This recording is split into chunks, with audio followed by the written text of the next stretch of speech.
كده بتوضيح ليه سعرين موجودين. والله قيمة الدولارات او الاحتياطي النقدي اللي كان موجود لدى البنك المركزي اللي هو يسموه الفتوة كان في الزمن الماضي 2009 و2010 و8 و7 لما كان بعد تجار الصرافة يجي يزود السعر شوية يقوم طرح في السوق مثلا 200 300 مليون دولار زيادة او يسحبهم من السوق يقدروا هم يشتروهم.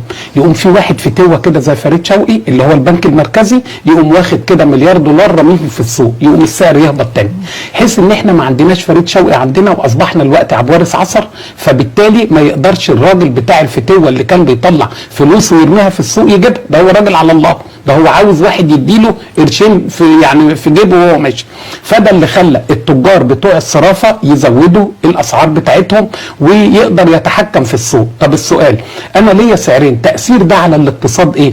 اولا السعر الرسمي اقل من السعر السوق الحره او اللي هو السوق الحقيقي او ما يسمى بالسوق السوداء من 28 ل 30%.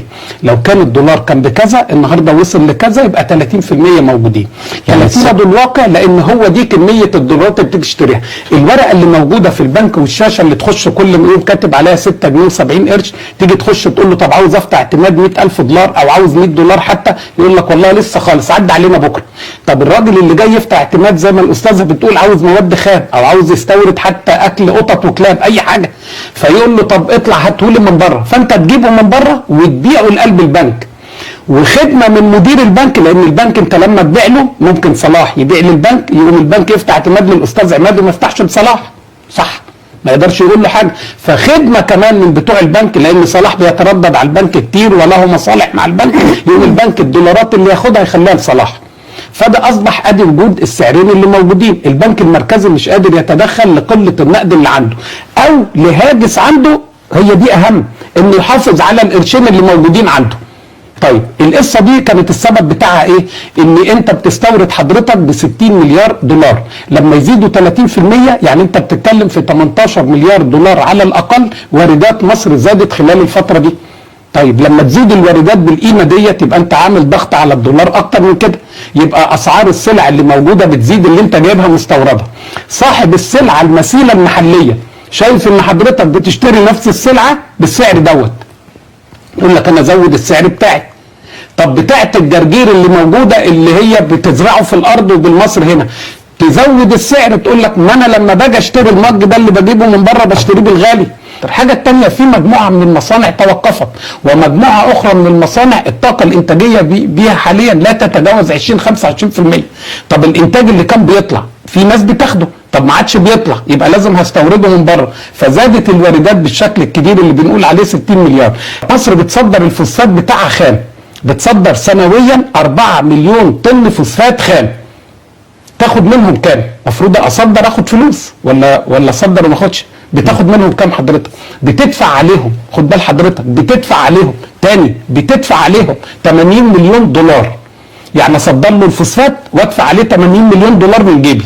هتقول صلاح مجنون بيقول كلام فارغ، لا حضرتك، الفوسفات بيتصدر مجموعه شركات خاصه وشركه واحده حكوميه بيصدروا الفوسفات ب 10 من 8 ل 10 دولار بالطن، ياخد من صندوق دعم الصادرات 20 دولار على الطن، فبقى انا طلعت 4 مليون طن وخدت عليهم من الدوله 80 مليون دولار. 4 مليون طن بصدرهم فوسفات وبصدر الغاز الطبيعي بتاعي خام، يعني انا بصدر فوسفات خام وبصدر الغاز الطبيعي بتاعي خام. معظمه يروح للاردن يجوزوهم لبعض، استورد من هناك مواد ازوتيه اللي هو خام زائد غاز ب 3.2 مليار دولار سنويا. طب انا بصدر من عندي ده خام وبصدر الغاز بتاعي خام. مصر بتصدر سنويا يا سيدي الفاضل 18 مليار متر مكعب خام، قيمتهم 1.8 مليار دولار. معنى كده ان المتر المكعب ب 10 سنت، ال 10 سنت لو كانوا ب 60 قرش النهارده بقوا ب 80 قرش، كلام محترم. بتاخده بكام مصر؟ تشتريه من الشريك بتاعها اللي في قلب البير المصري اللي موجود المتر المكعب ب 3 دولار. اشتريه ب3 عشان اصدره ب 10 سنت، الا اذا كنت انا راجل مغيب وراجل خام.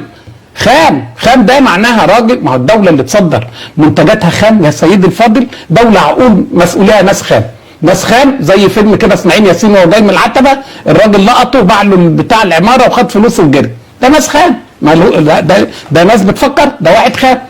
اصدر انا المنتج بتاعي خام واشتريه من اللي جنبي ب 600 ضعف المبلغ اللي انا بصدره بيه، الا اذا كنت انا راجل خام.